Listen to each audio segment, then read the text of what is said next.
She has a background in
Welcome to Politics Done Right.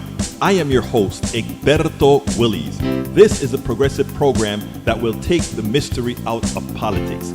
This is the program that will encourage you to make sure government becomes we the people. Whether you are liberal, progressive, conservative, or otherwise, you get to air your point of view.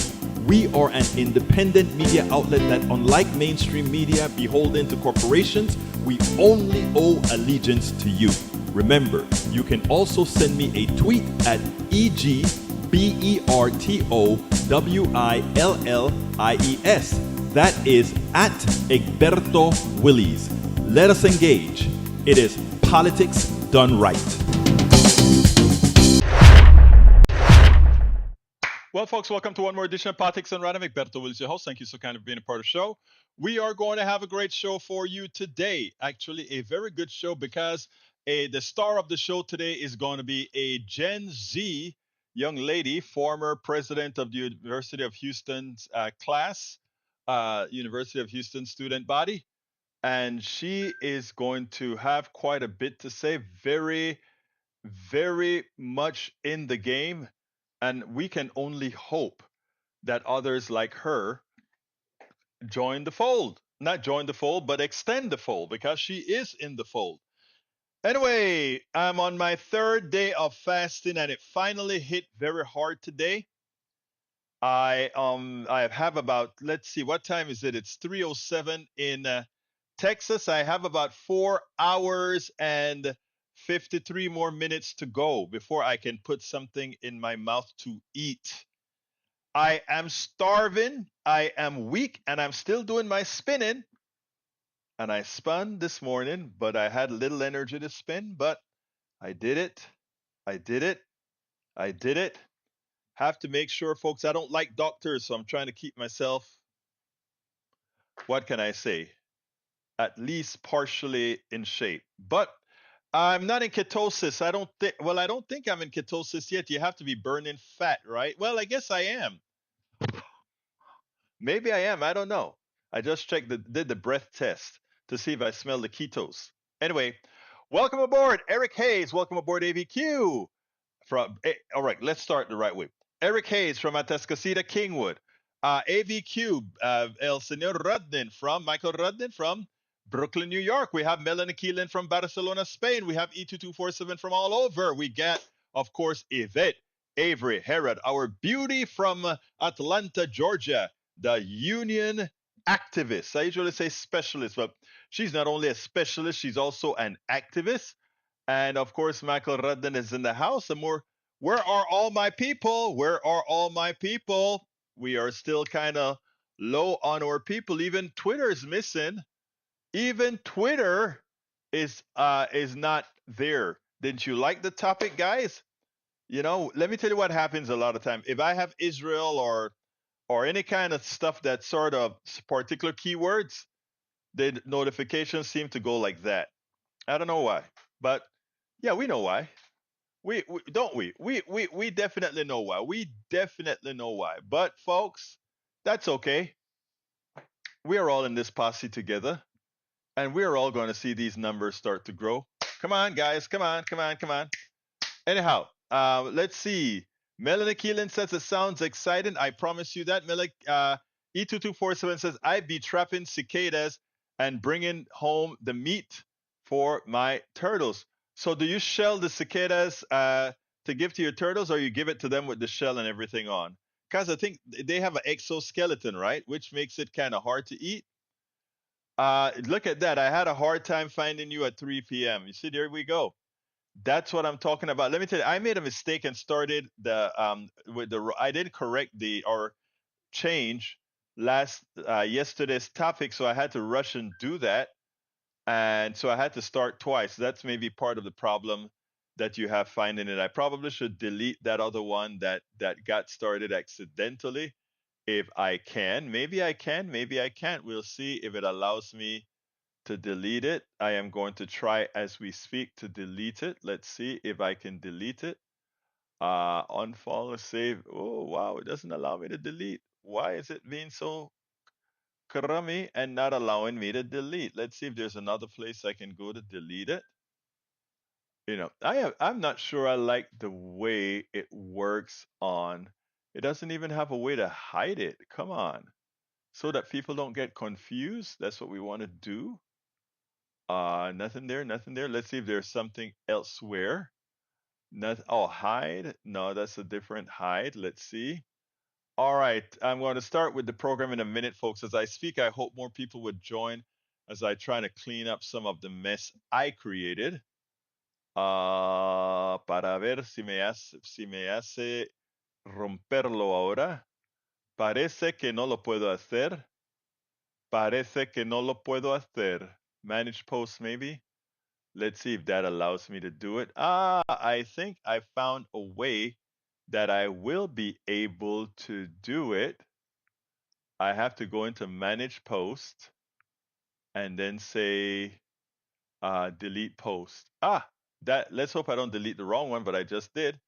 I permanently deleted. Now nobody should have a problem in finding today's show from a duplicate. Bruce Pollard is in the house. He said, good day. Oh man, he must be speaking the talk from the Midwest. Likewise in the house. Let's see what else we get. What else we get? Okay, good. Let me start reading what you guys have out there. Michael Radin says, World Socialist website. Claudia Sheinbaum, AMLO's protege, elected president of Mexico.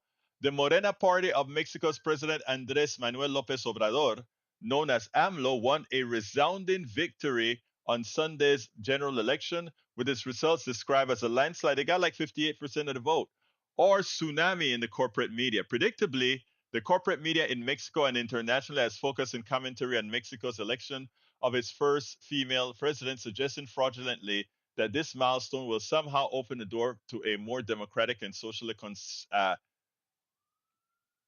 conscientious form of capitalist rule.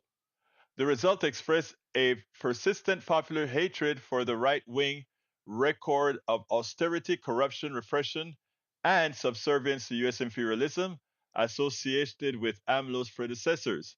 Masses of workers and youth seek a radical expansion of the limited social programs initiated under Morena, which consisted of cash transfer for pensioners, student and small farmers, and more than doubling the minimum wage. López Obrador saw a major spike in his popularity in recent weeks. You know, they're trying to tag him, the recent weeks, rating of up to 80%, according to the pollsters in Gallup. 80% favorability rating. That's what a good progressive does for you. Imagine if Biden decided to have been a real big progressive like AMLO was. AMLO gave those long news programs. He kept people informed. I listened to some of them in Spanish, right? He go and sometimes you have the Spanish reporters from the United States really try to hit him up. They were trying to hit him up on crime and all of that. And he looked at one of the reporters and said, "You know where all those guns that's killing our people come from? The United States." Here's a funny thing. We want to invade Mexico because of the crisis of the drugs that come over here from Mexico, right? Which, by the way, most of them don't really come over the border from Mexico. They come through the air. They come all through all kind of avenues. But the that epidemic that we're having now, what is it called? The Not Quaaludes, but what do they call them? You know what I'm talking about. That epidemic, we like to, oh, Mexico is getting a lot of our people killed. Mexico is getting our people killed. Guess what's getting Mexicans killed? Our guns. We are exporting a ton load of gun to Mexico, both legally and illegally. And all those Mexicans that are dead from all these metralladores, the machine guns, etc. The opioid crisis, what I'm talking about. The metralladoras and all of that. What do you think? Think about it. Suppose Mexico said the same thing. We're going to hold America accountable for having all those guns come over to Mexico. Sometimes when you try to be fair, it can be a bitch, can it? All right. Associated Press from Michael Rudden again. A scientist, a leftist, and a former Mexico City mayor. Who is Claudia Sheinbaum? Claudia Sheinbaum, who will be Mexico's first woman leader in the nation's more than 200 years of independence, captured the presidency by promising continuity. The 61-year-old former Mexico City mayor and lifelong leftist ran a disciplined campaign. You hear what they said? She ran a disciplined. I need to check something here. She ran a disciplined campaign, not only a disciplined campaign, campaign capitalizing on her predecessor's popularity before emerging victorious in Sunday's vote, according to an official quick count. But with her victory now in hand, Mexicans will look to see how Sheinbaum, a very different personality from mentor and current Andrés Manuel López Obrador, will assert herself.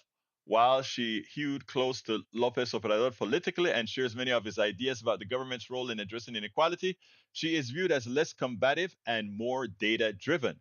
Sheinbaum has repeatedly praised López Obrador and thus far said little that the president hasn't said himself. She blamed neoliberal economic policies for condemning millions to poverty.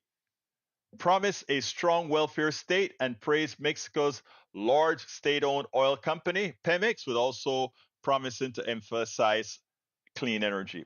It is amazing how it is not difficult to do the numbers and show that the neoliberal estate, the capitalism as practiced, is a distinct failure, and mathematically it is doing exactly what it is supposed to do. And why the fascists are coming into power, or trying to come into power, why the billionaires are supporting the likes of fascists, is because democracy doesn't work when you pilfer everybody and you turn everybody into indentured servants. And people start to realize that it's a fault of the economic system that we are all becoming indentured servants, and they react. And that is what they don't want. The reaction of the indentured servants, which we're all becoming, to stop it from occurring. All right, Eric Hayes says 2/3 of U.S. small business owners fear that a continuation of President Joe Biden's economic policies will force them to shut down, according to a new first report by Daily Caller. The Job Creators Network Foundation found that 67% of small business owners are concerned that the present state of the economy may force them to close, a 10-point jump in 2022. Nearly half the respondents said higher prices and inflation would top concerns at 49%, followed by the overall economy. You know what they need to do? They need to learn some economics. So a poll says that these small businessmen, which generally lean right for whatever reason I don't know, they want lower taxes and slave labor wages. So of course they want to say Biden creates this. Biden didn't create inflation. If they want to know what created inflation, take a look at the people they're buying all those products from at overpriced. That's what they need to look at. Sometimes it's upsetting that people are so unread. It can be so upsetting sometimes that people are unread and have no desire to be read and no desire to actually do some critical thinking so that we can all make better choices. Sad, but so true. Michael Egberto, well, yeah, if you have government that prioritizes the needs of the people, there's no doubt such would be popular among people. And that's why, right now, Biden is a gatekeeper, right? He's trying to hold back that flood of progressives. And he's one of the only ones who could do it. So he gave them a whole bunch, but not the store. We want the store, right? Because we understand that innovation comes from us. Expansion comes from us. Intellect comes from us. We understand that those billionaires are nothing but parasites. They create nothing. They don't have any inherent intellect. They move paper. We understand that.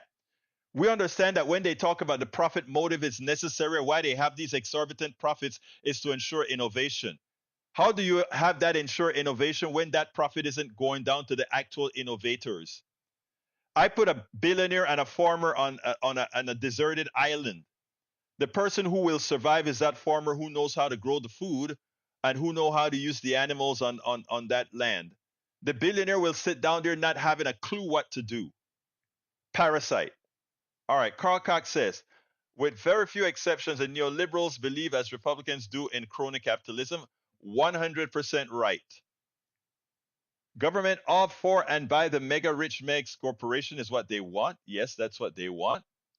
But anyhow, let's go ahead and get started. I have a very, very smart young woman that I would love be the one of the first female presidents of the United States. Of course, she has to wait about 8 years or so before she qualifies.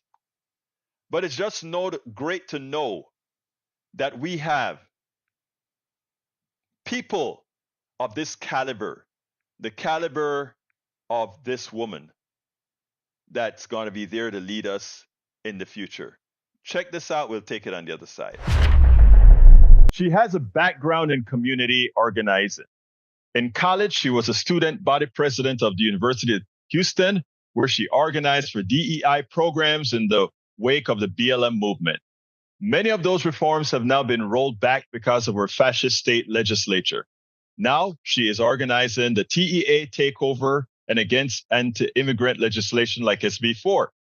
She firmly believes that the Democratic Party is the working people's party and wants the party to be more representative of the majority of people who make up the party. She says, we are younger, we're more left-wing, and exhausted by the political status quo. She decided to run for the State Democratic Executive Committee, the SDEC, to make sure she is a more progressive voice in the party. And I would add to that a young voice, Jasmine Khadem. Did I say that right? Yes. Did I? Wow. Yes, Khadem is, yes, it's Khadem Gonzalez, but yes. Okay. Okay, they only put Khadem, so it's Jasmine Khadem Gonzalez. Okay, got it. Yes. Así que hablas español? Sí. Oh, perfect. All right, great. Anyway, first of all, tell me a little bit about yourself. So, hi, I'm Jasmine. I am a lifelong Houstonian, and I'm also a progressive community organizer. And let me see, you're a community organizer. Whenever we say somebody's a community organizer, right, that has a whole lot of different connotation. Like, are you just running around with the community, but are you doing something substantive? And I know you're doing something substantive. So, while the right and many of the neoliberals, even in the Democratic Party, sort of have a disdain for community organizers because they're really getting people power, what you're doing is that much more important. So tell me a little bit about what you've done. Gotcha. So I ran for student body president when I was in university. And at the time, I ran on trying to expand mentorship programs. Now we call that DEI, right? Diversity, equity, inclusion. Back then, they were just mentorship programs. And so at the time, we were talking about, well, how do we make these programs more accessible to students? How do we get them to know that these programs even exist? And then after SB 17 passed, all of those got rolled back. So the DEI centers were essentially shuttered. The LGBTQ center was also completely shut down. And none of these institutions fought back. In fact, what my university, that would always say that it draws its strength from its diversity, was one of the first universities to actually close these down in the state of Texas. And so we as students had to rely on our own grassroots organizing to then be in community with each other and be able to continue to have some of these mentorship programs kind of unofficially, because we could not rely on these institutions to be on the front lines to fight for us. So we have always had to rely on ourselves and our own grassroots organizing. So the political establishment might have this disdain for this community organizing, but we don't have a choice but to do it because they aren't doing their jobs for us. Tell me a little bit about the law, because you use the SB, I forgot what it said, SB 17, you actually use the law. Tell the audience what it was all about. And why is it that you had to come out and fight it so hard and do it on your own? Right. So SB 17 essentially got rid of all of our diversity, equity, and inclusion programs, really because of racism. That's really why. And because the GOP and the Republicans are using kind of race and critical race theory and all these things that they really don't understand as a way to kind of fearmonger and collect support for their base. But these kind of legislations, they have a very real impact on people and on students. And so in this case, we lost a long list of mentorship programs completely. There was programs for Black students, for Latino students, for LGBTQ students to be able to kind of like have more mentorship. I didn't have a Latino professor until I think I was a junior, and I minored in Mexican American studies. That was the first time that I ever saw somebody who was a Latina, who looks like my family members, who was in a position of power, and also was somebody who could be a mentor to me, who understood what it's like to be a working class person, studying in university, because it was very similar to her own experience. And that was the first time I'd ever experienced that. And I had to minor in Mexican American studies in order to even have access to that.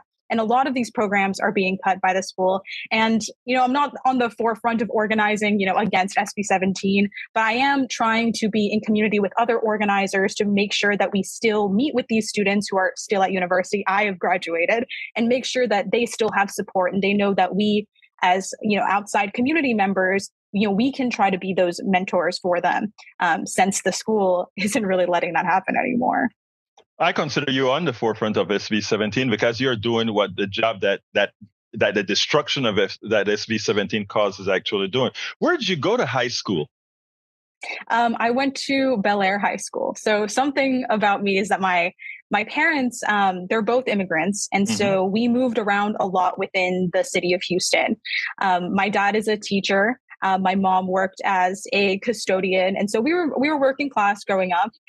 But my parents, I've never lived in a house. I've always lived in kind of like apartment complexes. And so because my dad was a teacher, he wanted me to go to, these good schools. So we would move around to try to get, try to get me into good schools.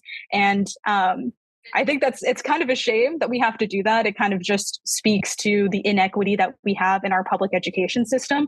Even within one system. Within one system, right? Within HISD, we know that folks who live in poorer zip codes, more working class zip codes, more Black and brown zip codes are not going to get the same quality of education as those who might live in more wealthy zip codes. So we have this kind of divide between working class people and the kinds of rights that they have access to and the kind of education that they have access to, and wealthy people and the kinds of rights and resources that they have access to. So I was lucky that my parents were able to do that. But of course, like when you grow up working class, you realize you kind of get that class consciousness. Once you grow up, you're like, your friends are asking you, well, why aren't you buying anything at the Scholastic Book Fair? And you're like, well, because I don't have any money to spend on, a bunch of books, which makes it even worse now that the TEA has taken over our school district. They have shut down libraries and fired librarians who, I mean, if I can't go and afford, going to Barnes and Noble and buying like all these, nice books, I should at least be able to have that access in school libraries. And I was a kid who's frequented the school library all the time. And it's just a shame that these kids now in these like taken over schools by the state of Texas, that they're not going to have access to that. And I think anybody who says that they're on the forefront of education, who is shutting down schools or who is shutting down libraries, certainly doesn't know what they're talking about. Interestingly, you brought up a concept that I want to talk about. But before that, let's interspace this with what you're running for, first of all, which is the SDEC chair. Tell me a little bit about that, and then we'll finish some more conversation thereafter. Yeah, so I'm running for the State Democratic Executive Committee, or SDEC.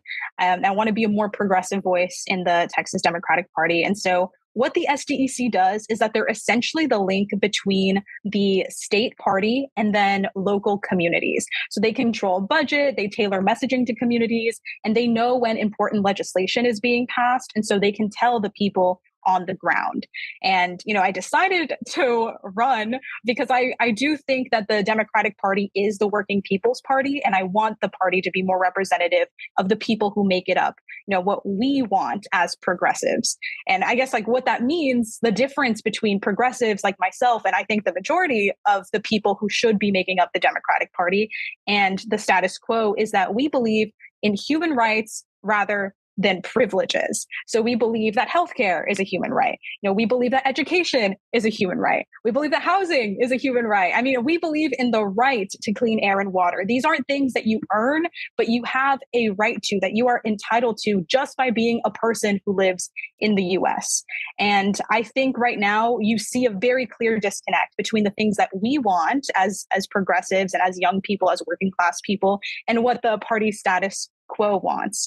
And the problem with that is that if we want to fight back, as the Democratic Party does, against this rising tide of fascism in not only our city and our state, but across the country, then we have to make sure that the Democratic Party is the working people's party, because we don't have another choice, because we will lose that fight if we don't prepare for it, if we don't change the party and make it more progressive. One of the things that a lot of the older folks don't get in the progressive movement. Those of us that are older and progressive, we know it because we've been preaching this for decades. But a lot of times they hear all that you've just said, and they think what you want is a whole, you want to have a population of freeloaders. That isn't the case, is it? No, not at all. I think, there is this weird misconception that if you give people like healthcare, or if you give people like a living wage, then they're not going to work anymore, which is ridiculous because, like more affluent folks, they have a lot, yet they're still working. Because it's not about, people aren't going to just stop working once their basic needs are met. Like people want to continue to work because it gives them like a sense of, satisfaction and purpose.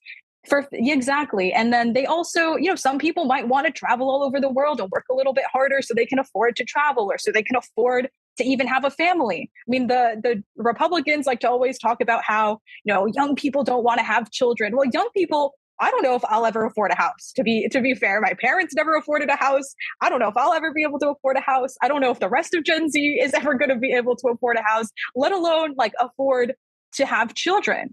And so really, if they want to fix some of our problems, maybe it's time to start giving us, paid vacation and paid sick leave so we can actually spend the time with our families. Right now, they just want us to work until we die, work for somebody else to get rich until we die. And I don't think that's a fulfilling life for us. And I don't think that that's a way that we can make our society, a better one, a more equitable one. What I love about Gen Z is you're not scared to tell the truth. And it is amazing. You made one statement there that is the economic centralization of everything that I believe in. You work for somebody else to make the profit. And then they say our economic system is based on the one who produces the most, the one who innovates the most is the one who profits the most, when in our economic system, that's not the case. 100%. I mean, we saw it in the pandemic, right? Yes. Who are the essential workers who our society relied on for it to function? It's folks that don't make a lot of money, and it's folks that, it's folks that don't make a lot of money. Like that, it was in they are the people who are the backbone of our entire society. Without them, we couldn't function. We used to call them essential, and now we don't want to give them sick leave. We don't want to give them healthcare. We don't want to give them a living wage. And it's like, well, they showed up then, and they will continue to show up now, and show up better if we give people these just their basic needs to be able to survive.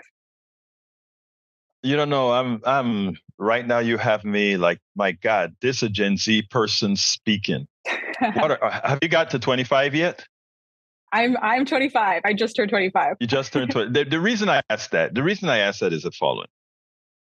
You don't know how much we need you out there with the Gen Zs, and to put it bluntly, the younger millennials, to really wake folks up and understand, first of all, that they have the power to do it if they decide to enforce the power that they have. Gen Z plus millennial equal the largest voting bloc in this country if they choose to do so.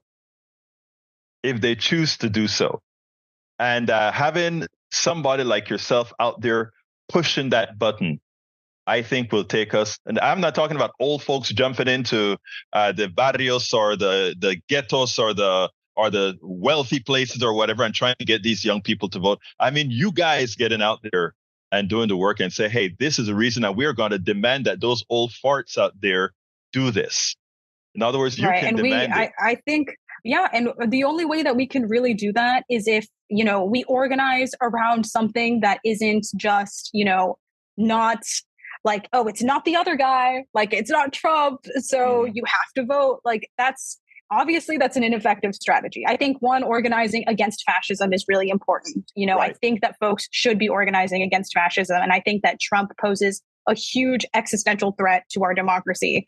100%. We've already seen it, but something else is like, if we want people to actually go out there and vote, just fighting against like this boogeyman isn't really enough. You have to actually run for something. You have to give us something. And, we have a lot that we don't have right now. There's a lot that we don't have right now. Like we don't have healthcare. I think a lot of young people, they literally just want some of their basic rights to be met. And we want to, maybe even if we want to be a little bit more forward thinking, let's like change the relationship that we have with work. let's have a 4-day work week. Like, I don't think that that's the most radical idea in the world. I think some companies already do it, but of course it's going to be affluent folks who have access to those kind of policies, right? They rely on, these companies to give them, unlimited PTO. But what about the rest of us? So we need our government to step in to give that right to the rest of us, so we can have that time to be, with our families and with our friends, and so we can have more of a work-life balance rather than this grind that I think people are just exhausted with. The best ideas are coming out from our young people, and the reason why is they have no fear.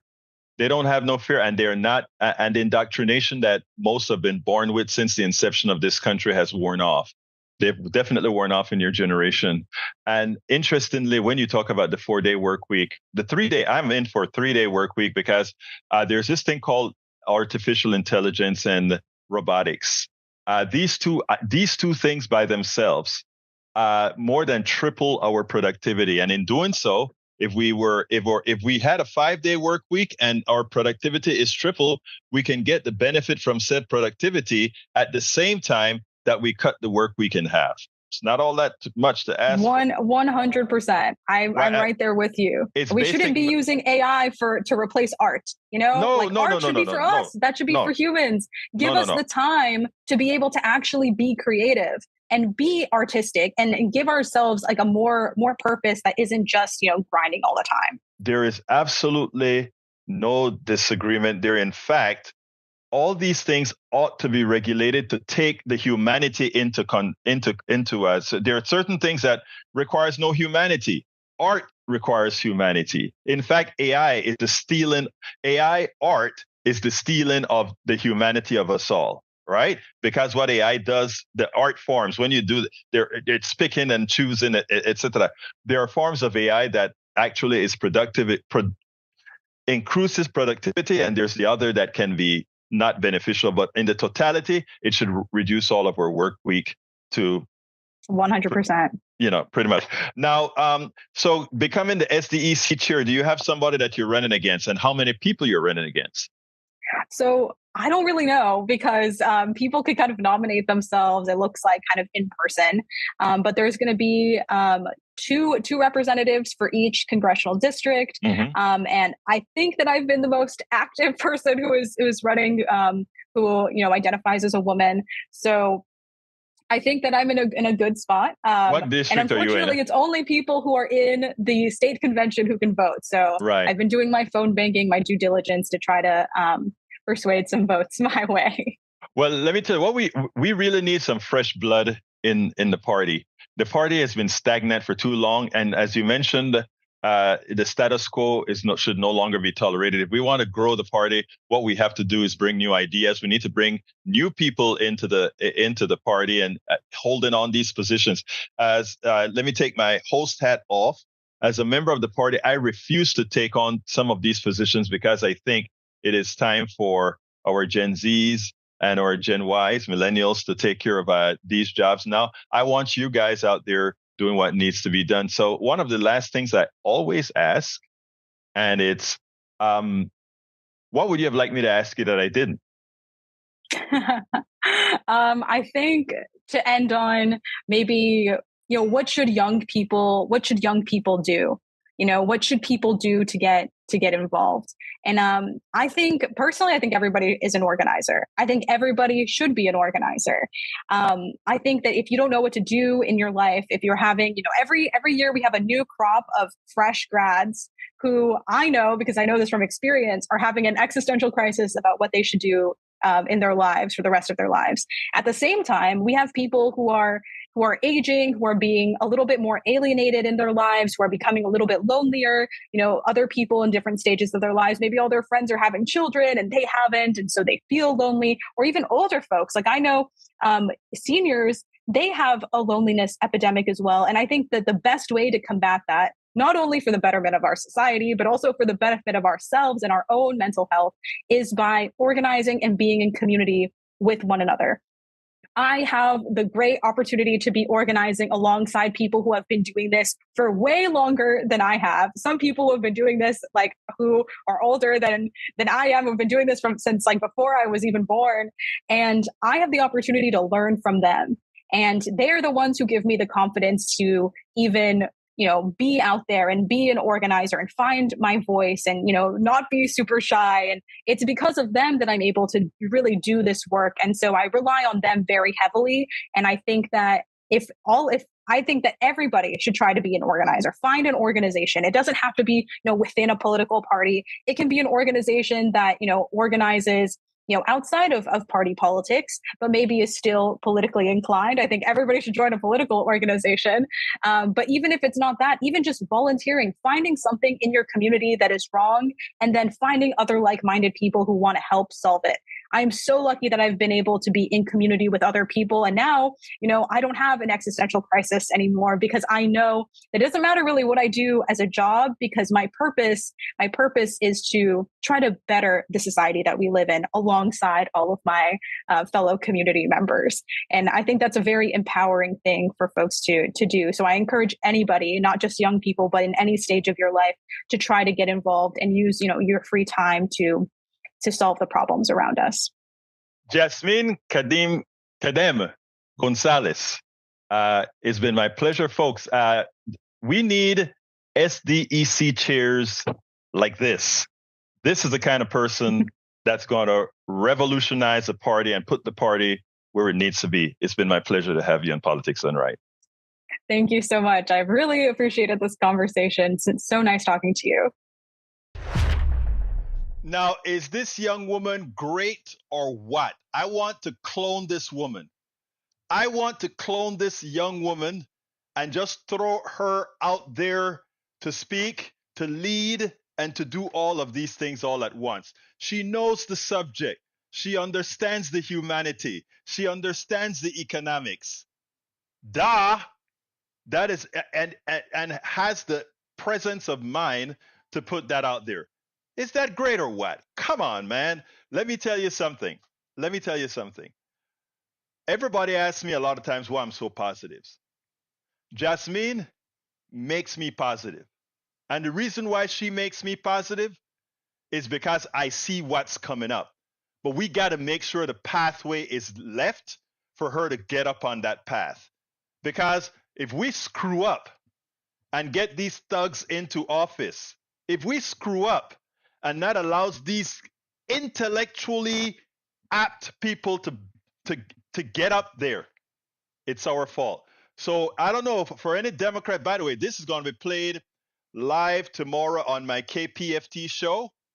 So I'm going to be playing this one live on air at KPFT 90.1 FM tomorrow.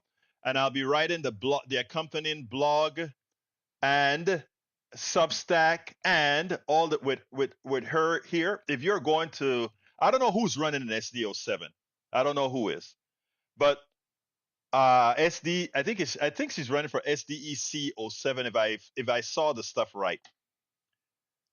But she would have me sold because, like I said, we want young people. Look, if there's an older person running, maybe it is time for you to say, you know what, Jasmine, you take it. I'll be there to help you. I'll be there to assist you. You can ping pong off of me. But I think it's time. It is time for a sea change. Get all the old farts, all of us, out of there. Not out of there. Be mentors, because there's room for mentorship. Good mentorship, not overbearing mentorship. Mentorship that's just there to kind of, if somebody's steering a particular way, you nudge a bit, but they may nudge back and say, no, we need a change of direction, and you're willing to step back. That's what we're talking about. All right. Our next subject is, let me see if I have to answer any questions for Egberto. This is from Michael Rudnin. Egberto, generative AI cannot be stopped. When you're talking about AI creating art as stealing from human work, that's not quite right, but it's remixing what humans have done and making multiple variations in a matter of minutes, not in a matter of milliseconds. You can also get an AI create original pieces and don't copy from human work. There's AI are getting better and faster. How our civilization addresses this will be interesting discussion in the near future. But the idea of universal basic dividend where all the people get a percentage of the profits, is good. There's nothing you said there, my brother Michael, that is in conflict with what I just said.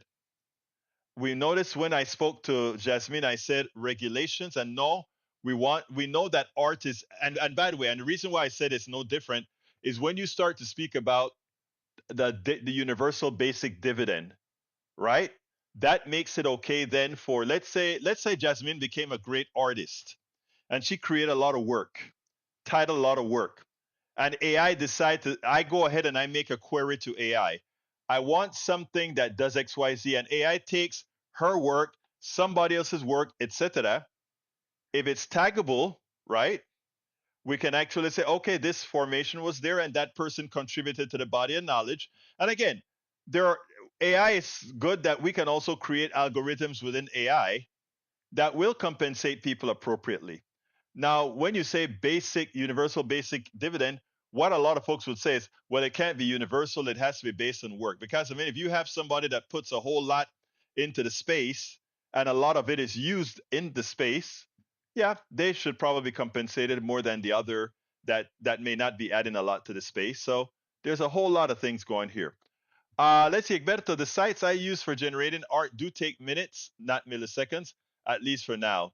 Cryon.com. Yeah, I use AI for, take a look at my blog for today.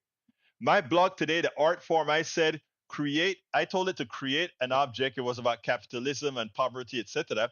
And it created a representative sample made of, not human objects, but made of human looking objects and buildings, etc. So I use AI substantially in generating images for my blogs recently. So yeah, I get it. I really, really get it. Anyhow, let's continue to be busy. America, the richest country in the world, purportedly the best healthcare in the world. Well, healthcare, if you have the best healthcare in the world, but most of your population cannot access it, and I don't dispute that we have the best healthcare in the world. And when I say best healthcare, it's not really, it's really likely the most advanced because there's a lot of investment. But I mean, if you go to Italy, if you go to France, if you go to UK, there's high technology occurring in these places as well. So let's not, really, jump on the bandwagon. There may be, because of our size, a lot more research that can take place over here because of size. Okay? So that's it. Why in God's name, or in whomever you believe's name, is our infant mortality rate greater than every other OECD country? Even Cuba, listen to me, folks, even Cuba, in as much as they don't have the technology that we have, give their people better, consistent healthcare. Now, a Cuban would come to the United States, and when they're afforded healthcare in the United States, they would be in awe. Wow, great technology, great stuff. Until they form a part of the system where they realize, but you go to the doctor, you can actually be bankrupt. You go to the doctor, maybe your entire check. All that sort of thing. But this one was striking when this article came out today. And let me get to the article. It says as follows. Insights into the U.S. maternal mortality crisis and international comparison. The United States continues to have the highest rate of maternal deaths of any high-income nation, despite a decline since the COVID-19 pandemic. And within the U.S., the rate is by far the highest for Black women. Most of these deaths, over 80%, are likely preventable. With policies and systems in place to support women during the prenatal period, several high-income countries report virtually no maternal deaths. As policymakers and healthcare delivery system leaders in the U.S. seek a way to end the nation's maternal mortality crisis, these countries may offer viable solutions. The brief updates and early Commonwealth Fund study of differences in maternal mortality, maternal care workforce composition, and access to postpartum care and social perfections between the US and other high income countries, which are Australia, Canada, France, Germany, the Netherlands, New Zealand, Norway, Sweden, Switzerland, and the United Kingdom. In this edition, we have also included data on Chile, Japan, and Korea, all high-income countries with universal healthcare systems. For our analysis, we use the most recent available data from the US, Centers for Disease Control, and from the Organization of Economic Cooperation and Development, which is the OECD, of which the US is a member, where country-specific data are more than 5 years old. We note whether more recent published data from other sources are available for that country. Readers should be aware that because the methods we use do derive updated numbers from other sources may be different from the methods of the OECD uses, data points may not necessarily be comparable to the US rates. So after giving you all that errata, here are the highlights. And then the link is in the blog for this show. But in 2022, there were approximately 22 maternal deaths for every 100,000 live births in the United States. Far above the rates for other high-income countries, U.S. maternal mortality is lowest for Asian American women and highest for Black women. Maternal death rates increased in Australia, Japan, the Netherlands, and the U.S. during the height of the pandemic between 2020 and 2021. In Chile, Norway, and the U.S., where 2022 data are available, maternal death rates have begun to decline. Nearly 2 of 3 maternal deaths in the U.S. occur during postpartum period, up to 42 days following birth. Compared to women in other countries we studied, U.S. women are the least likely to have supports such as home visits and guaranteed paid leave during the critical time. The U.S. and Canada have the lowest supply of midwives and OBGYNs. In the U.S., Canada, and Korea, OBGYNs outnumber midwives. Look, the answer is actually pretty simple. Get rid of the capitalist structure in healthcare. I mean, we don't have to overbear on these issues. If you have a profit motive that has nothing to do with health, why in the hell will a company spend the money necessary to make you healthy? I mean, they do a cost analysis. If you die, it may cost them a few $1 million if they are negligent. But they will make hundreds of millions of dollars for the current state of the system. So that's a business choice, not a human choice. When you put healthcare in the hands of the corporate structure, it will ultimately fail. And we are the country that does it to the max degree. And we have proven with the results. You fail. Medicare Advantage is a failure. Private healthcare in America is a failure. It bankrupts people. It kills people. That is what we have. Now, if you are in that window of opportunity with a good healthcare plan with your corporation, great for you. But you know who you never see on TV? Our brothers and sisters in the ghettos, the barrios, and Appalachia who doesn't even go to the doctor because they know the healthcare system is not for them. And that comprises likely the majority of people. The majority of people that don't have Medicaid, and again, that is prevalent here in the state of Texas, where our Republican politicians choose to kill its residents. Do you think that's too harsh? Hell no. Our Republican politicians murder Texans. Our Texas Republican legislature murders Texans. Why? Because they have neglected to accept the Medicare Advantage, the Medicaid expansion to the Affordable Care Act, which would have given all their residents health care, and the state would have only been responsible for 10% of the bill. That is murder.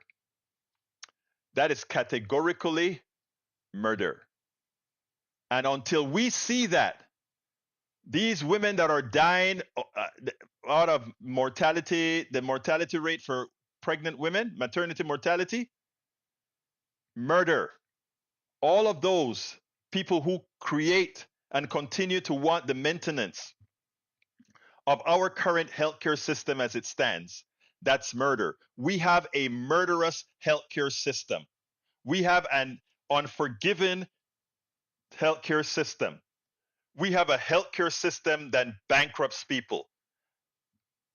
Our guest today spoke about young people, they just want some health care. They want health care as a right. So, folks, let's be clear here. Let's understand the mortality, the maternity mortality that this article speaks about is no surprise. It is actually what we expect. So, please vote appropriately in November. Vote like your life depends on it. You know why? Your life depends on it. Let's stop the decline. Let's completely stop the decline. And that's all that I have for today. Let me see if there's anything that I need to read out loud. Commonwealth Fund 2022. That's what I've been reading. So let's see. The U.S. has the lowest life expectancy at birth, the highest death rates for avoidable or treatable conditions, the highest maternal and infant mortality, and that is from 2022, and among the highest suicide rates. The U.S. has the highest rate of people with multiple chronic conditions and an obesity rate nearly twice that of the average OECD. Americans see physicians less than people in other countries and have among the lowest rate of practicing physicians and hospital beds per 100,000. And then we call ourselves the bastion of the world? Come on, folks. We have the money to do better. We just have to stop the legalized theft. And the legalized theft is our economic system, a system built on parasites, a system that is designed by parasites for parasites. Remember, anytime you see that stock market trading and things moving, those are people that are doing very little for society. They are making a hell of a lot of money. They are causing the deaths of many companies. A lot of that's happening. Remember that. Anyway, that's it on our healthcare story for today. Let's go ahead and ask you to support the program now. How can you support the program? You can support our program by becoming a donor in many of different ways. One of the best way to do it is to visit us at politicsdoneright.com/support, politicsdoneright.com/support. That gives you all the different ways you can support us. But guess what, people? Guess what? You can also become a patron. And how do you become a patron? You go to politicsdoneright.com/Patreon, politicsdoneright.com/Patreon. And Patreon is spelled Patreon. We still need a whole lot of patrons. We're very short on those. And of course, you can go ahead and become a paid subscriber of our newsletter. We have a lot of subscribers. Guess what we hit today? Today we have over 9,000 followers on our newsletter, the Egberto Off the Record newsletter. We finally got to our 100th paid subscriber today. Not just subscriber, but paid subscriber. We need at least 900 more. It would be great if we could get 900 more quickly, before we're completely dry. So please consider going to politicsdoneright.com/newsletter, politicsdoneright.com/newsletter, and click on that baby and become a subscriber. It's like saying, to make our democracy move, to support the progressive agenda, to support us being able to get our stuff out there, I am going to make sure to support the politics and rights of the world. Let me show you something, guys. Check this out. Check that out. All right. Michael has something for me to put on screen. It's over 9,000. Michael. Let me go ahead and put it on the screen. I know you like those guys. There we go. There it is on the screen, Michael. You happy now, brother? So, folks, if you want to see all the platforms that we address, go to politicsdoneright.com.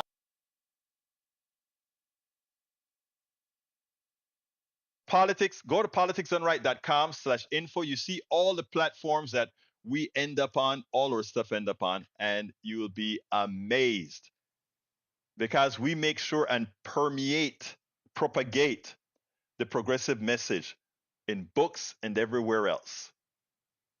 Books, articles, blogs, radio shows, both on air and online. We got to keep this stuff supported. So don't forget, go ahead and go to politicsdoneright.com/newsletter. And please consider becoming a supporter by becoming a paid supporter of our newsletter. And guess what? You get to read all of my books for free. So far, 5 books and counting. So anyway, I got to get out of here. It's 4:02. My name is Egberto Willies. Wait a minute. I forgot to thank our guest. Thank you, guest. That was a great guest. She was wonderful. Anyway, my name is Egberto Willies. This is Politics Done Right. And you guys know how I end this, baby. I am what? Out.